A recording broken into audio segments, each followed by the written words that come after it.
الرحمن الرحیم الصلاۃ والسلام علیک یا رسول اللہ وعلی آلک واصحابک یا حبیب اللہ الصلاۃ والسلام علیک یا نبی اللہ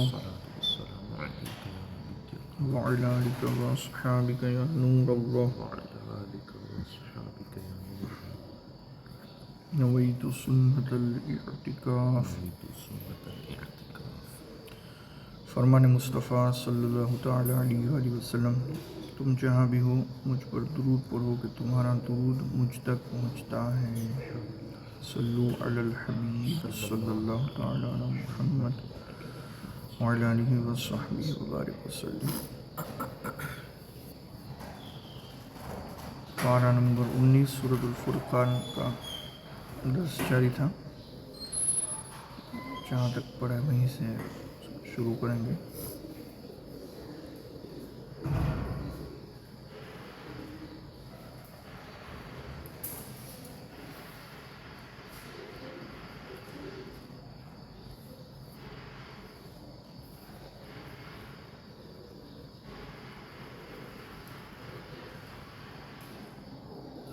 ساٹھ آیت تک 61 تک پڑھ چکے ہیں۔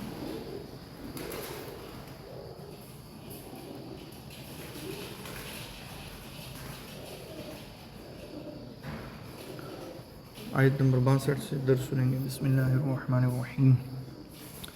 وَهُوَ الَّذِي جَعَلَ اللَّيْلَ وَالنَّهَارَ خِلْفَةً لِمَنْ أَرَادَ أَنْ يَذَّكَّرَ أَوْ أَرَادَ شُكُورًا۔ ترجمہ کنز ایمان۔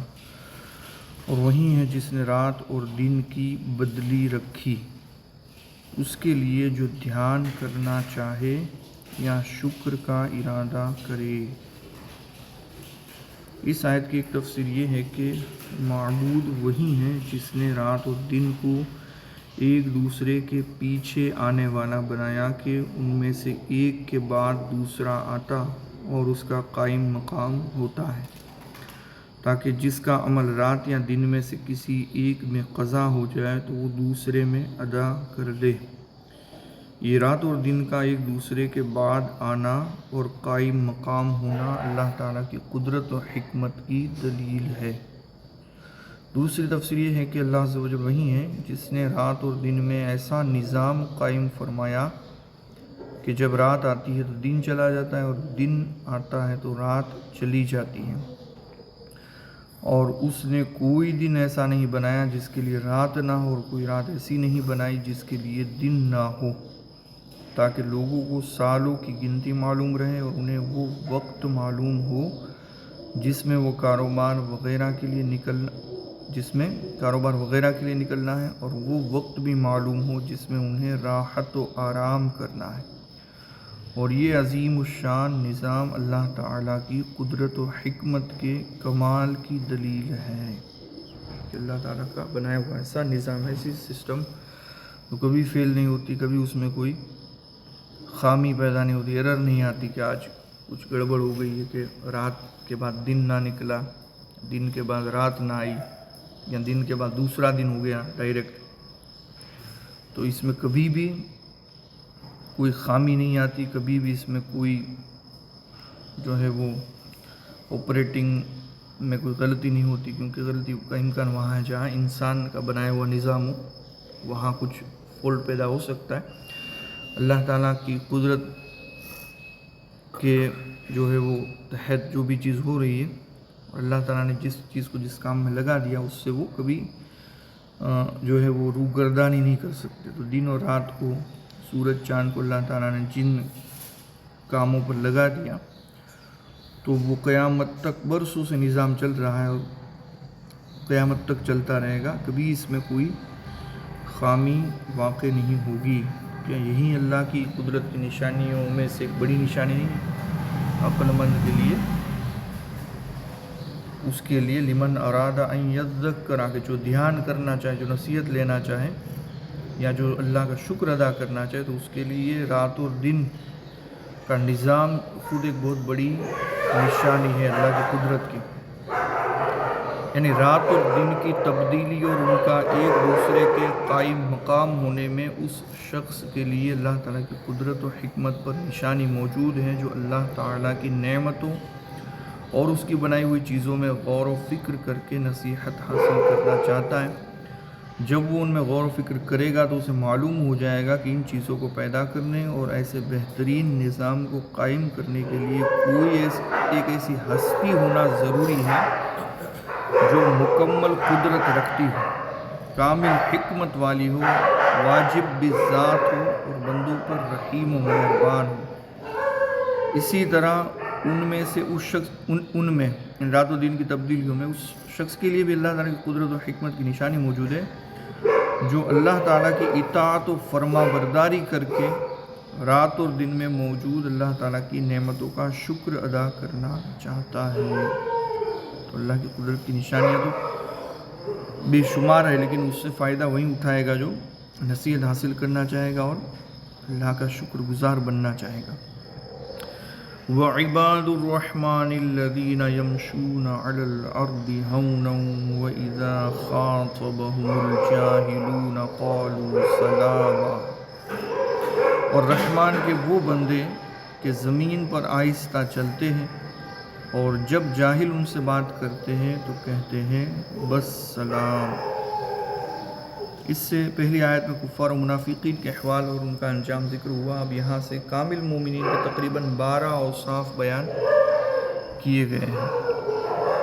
تو اس میں پہلا وصف ہے رحمان کے بندوں کا، عباد الرحمن کا، زمین میں آہستہ چلنا، عاجزی کے ساتھ عاجزی کی چال چلنا۔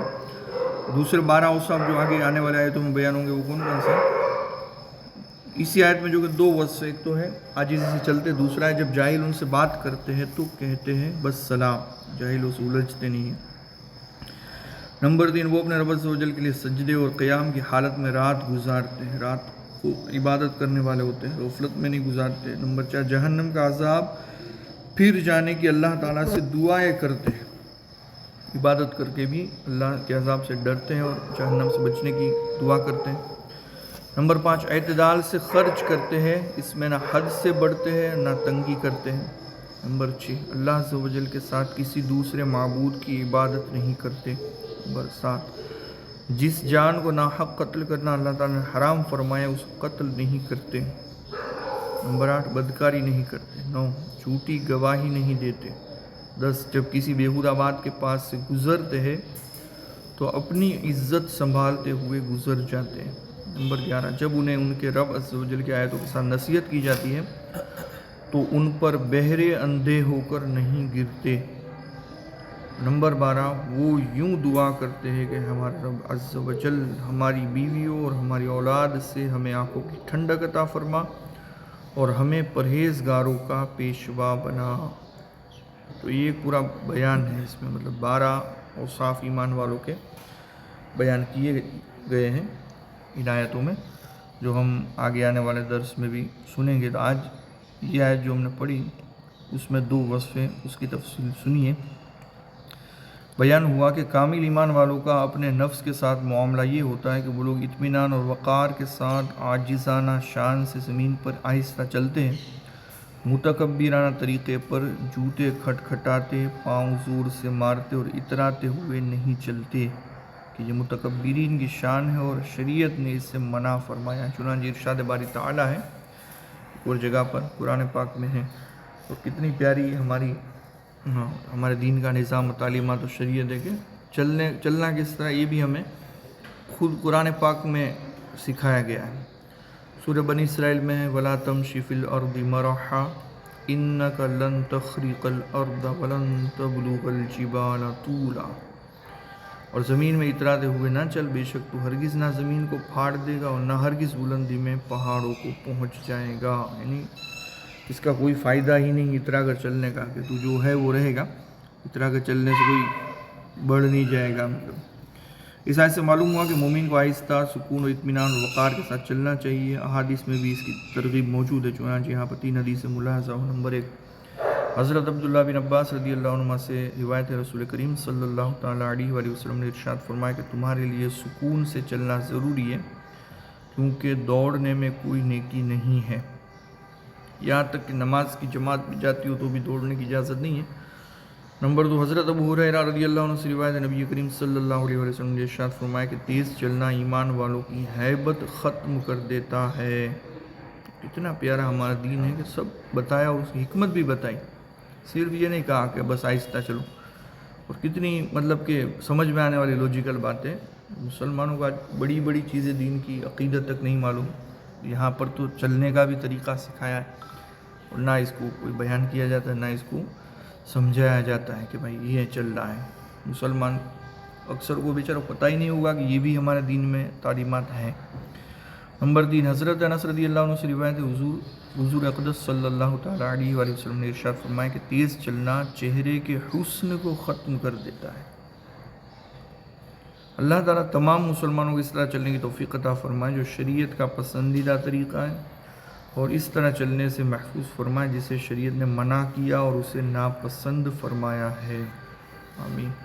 اور دوسرا وصف ایمان والوں کا جو عباد الرحمن ہے، کامل مومن ہے، کہ وہ جاہل جب ان سے بات کرتے ہیں تو وہ انہیں کہتے ہیں کہ بس سلام، تمہیں دور سے سلام۔ یہاں یہ بیان ہوا کہ کامل ایمان والے دوسروں کے ساتھ کیسے پیش آتے ہیں۔ چنانچہ ارشاد فرمایا کہ جب جاہل ان سے بات کرتے ہیں، جاہل کام کی بات کریں یا اس طرح نہیں بلکہ کوئی بحث کرے جو بیجا بحث ہو، جس کا کوئی مقصد نہ ہو، اور کوئی ناگوار کلمہ یا بیہودہ یا ادب و تہذیب کے خلاف بات کہتے ہیں تو کہتے ہیں کہ بس سلام۔ اس سے مراد متارکت کا سلام یعنی دوری کا، جدائی کا سلام ہے، اور معنی یہ ہے کہ جاہلوں کے ساتھ جھگڑا کرنے سے اعراض کرتے ہیں، یا اس کے یہ معنی ہے کہ ایسی بات کہتے ہیں جو درست ہو اور اس میں ایذا اور گناہ سے سالم رہے۔ اس آیت سے معلوم ہوا کہ جب کسی معاملے میں کوئی جاہل جھگڑا کرنا شروع کرے تو اس سے اعراض کرنے کی کوشش کرنی چاہیے، اور اس کی جاہلانہ گفتگو کے جواب میں اگر کوئی بات کرے تو وہ ایسی ہو جس میں گناہ کا کوئی پہلو نہ ہو اور وہ اس جاہل کے لیے اذیت کا باعث بھی نہ ہو، کیونکہ اس سے جھگڑیں گے تو وہ دلیل تو سمجھے گا نہیں، تو اس سے اچھا ہے کہ اس کو وہیں سے مطلب بات ختم کی جائے۔ ترغیب و ترہیب کے لیے ایک واقعہ ملاحظہ فرمائیے۔ چنانچہ حضرت نعمان بن مقرن رضی اللہ عنہ فرماتے ہیں، حضور اقدس صلی اللہ علیہ وسلم کی بارگاہ میں ایک شخص نے دوسرے کو برا بھلا کہا، تو جسے برا بھلا کہا گیا اس نے یہ کہنا شروع کر دیا، تم پر سلام۔ اس پر رسول کریم صلی اللہ تعالیٰ علیہ وآلہ وسلم نے ارشاد فرمایا کہ سنو، تم دونوں کے درمیان ایک فرشتہ ہے جو اے برا بھلا کہے گئے شخص تمہاری طرف سے دفاع کرتا ہے، اور جب یہ تمہیں برا بھلا کہتا ہے تو اسے کہتا ہے کہ نہیں بلکہ تم ایسے ہو اور تم اس کے زیادہ حقدار ہو، اور جب تم اس سے کہتے ہو کہ تم پر سلام ہو تو فرشتہ کہتا ہے کہ نہیں بلکہ تمہارے لیے سلامتی ہو اور تم اس کے زیادہ حقدار ہو۔ تو کہنے کا خلاصہ یہ ہے کہ جاہل سے بحث نہ کی جائے، الجھا نہ جائے، جس کا کوئی حاصل اور نتیجہ لاسٹ میں نہیں نکلے گا۔ تو اس سے اچھا ہے کہ اس کو اگر مطلب کہ سدھارنا ہی ہے تو پھر حکمت کے ساتھ ایسے ماحول میں اس کو سمجھایا جائے۔ باقی جب وہ بحث کرنے پڑ رہا ہے تو آپ لاکھ دلیل دیں گے، اور عالم اور جاہل کی بحث ہی نہیں ہو سکتی، کیونکہ بحث تب ہوگی جب دونوں کا لیول برابر ہوگا۔ عالم علم سے بات کرے گا، جاہل وہ طے کر کے آئے کہ مجھے ماننا ہی نہیں ہے، تو بحثوں کا کوئی عموماً نتیجہ نکلتا نہیں ہے، بلکہ یوں کہیں کہ بڑے بڑے مناظروں میں بھی بحث کا کوئی نتیجہ نہیں نکلتا، جہاں دونوں طرف اپنے آپ کو علم والا کہنے والے ہی ہوتے ہیں، کیونکہ وہ ٹھان کے آئے ہوتے کہ مجھے اپنا ہی میں ہی صحیح ہوں، لاکھ دلیل دے سامنے والا، مجھے وہ ماننی ہی نہیں ہے۔ تو ایسے موقع پر بحث کا کوئی خاص فائدہ نہیں ہے۔ مناظرے کا وہ فائدہ اس کو تو نہیں ہوتا، لیکن اس کا فائدہ دیکھنے والوں کو ضرور ہوتا ہے، کہ دیکھنے والے جو نیوٹرل ہوتے ہیں وہ سمجھ جاتے ہیں کہ کون اس میں حق پر ہے، اس سے ان کو ہدایت ملتی ہے۔ تو مناظرہ کرنا برا نہیں ہے، لیکن عموماً مناظر میں سامنے والا مان جائے یہ بھی بہت مشکل ہے۔ تو علم والا جب علم کی بات نہیں سمجھتا تو جاہل سے کیا امید رکھنا۔ تو عقل مند اور سمجھداری یعنی میچورٹی کا لیول یہی ہے بندے کا کہ وہ کسی سے کسی معاملے میں کوئی بحث نہ کرے۔ اللہ تعالیٰ ہم سب کو قرآن پڑھنے، سمجھنے، اس پر عمل کرنے، اس میں غور و فکر کرنے کی توفیق عطا فرمائے۔